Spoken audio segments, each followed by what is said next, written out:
ಎಲ್ಲ ಕನ್ನಡದ ಮನಸ್ಸುಗಳಿಗೆ ನಮಸ್ಕಾರ. ಬೆಂಗಳೂರು ಮಹಾನಗರ ಆಡಳಿತ ವ್ಯವಸ್ಥೆಯಲ್ಲಿ ಬಹುದೊಡ್ಡ ಬದಲಾವಣೆ ತರಲಿರುವ ಗ್ರೇಟರ್ ಬೆಂಗಳೂರು ಪ್ರಾಧಿಕಾರ ಅಥವಾ ಜಿಬಿಎ ವ್ಯಾಪ್ತಿಯ 5 ನಗರ ಪಾಲಿಕೆಗಳ ಚುನಾವಣೆಗೆ ಈಗ ಕಾಲ ಕೂಡಿ ಬಂದಿದೆ.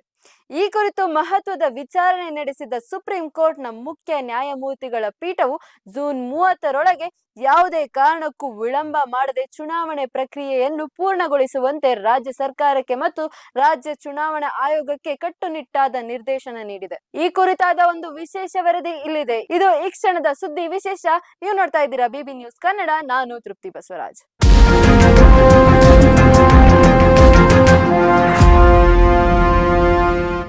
ಈ ಪ್ರಕರಣದ ವಿಚಾರಣೆ ವೇಳೆ ರಾಜ್ಯ ಸರ್ಕಾರದ ಪರವಾಗಿ ವಾದ ಮಂಡಿಸಿದ ಹಿರಿಯ ವಕೀಲ ಅಭಿಷೇಕ್ ಮನು ಸಿಂಘ್ವಾ ಮತ್ತು ಅಡ್ವೊಕೇಟ್ ಜನರಲ್ ಶಶಿಕಿರಣ್ ಶೆಟ್ಟಿ ಅವರು ವಾರ್ಡ್ಗಳ ಮೀಸಲಾತಿ ಪ್ರಕ್ರಿಯೆಯು ಪ್ರಸ್ತುತ ಅಂತಿಮ ಹಂತದಲ್ಲಿದೆ ಎಂದು ಕೋರ್ಟ್ಗೆ ಮಾಹಿತಿ ನೀಡಿದ್ದರು.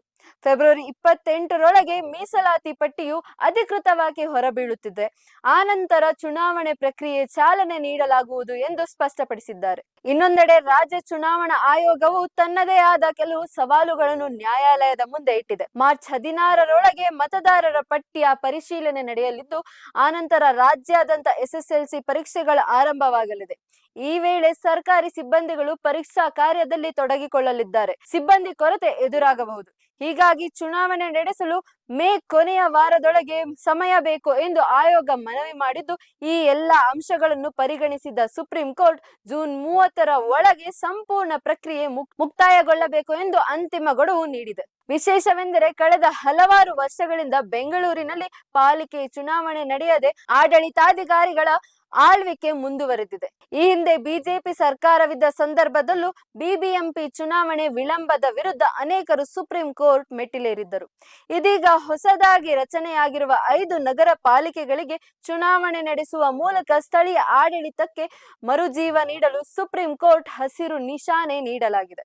ಮತ್ತೆ ಸಮಯ ಕೇಳಿಕೊಂಡು ಬರಬೇಡಿ ಎಂದು ರಾಜ್ಯ ಸರ್ಕಾರಕ್ಕೆ ಎಚ್ಚರಿಕೆ ನೀಡಿರುವ ನ್ಯಾಯಾಲಯವು ಜೂನ್ನಲ್ಲಿ ಚುನಾವಣೆ ನಡೆಸುವುದನ್ನು ಅನಿವಾರ್ಯಗೊಳಿಸಿದೆ. ಇದಾಗಿತ್ತು ಈ ಕ್ಷಣದ ಸುದ್ದಿ ವಿಶೇಷ. ನೈಜ ಹಾಗೂ ತಾಜಾ ಸುದ್ದಿ, ಪ್ರಾಮಾಣಿಕ ವರದಿ, ನಿಷ್ಠೂರ ವಿಶ್ಲೇಷಣೆಗಳಿಗಾಗಿ ಸದಾ ಗಮನಿಸಿ ಬಿಬಿ ನ್ಯೂಸ್ ಕನ್ನಡ. ಇದು ಕನ್ನಡಿಗರ ಪ್ರತಿಧ್ವನಿ.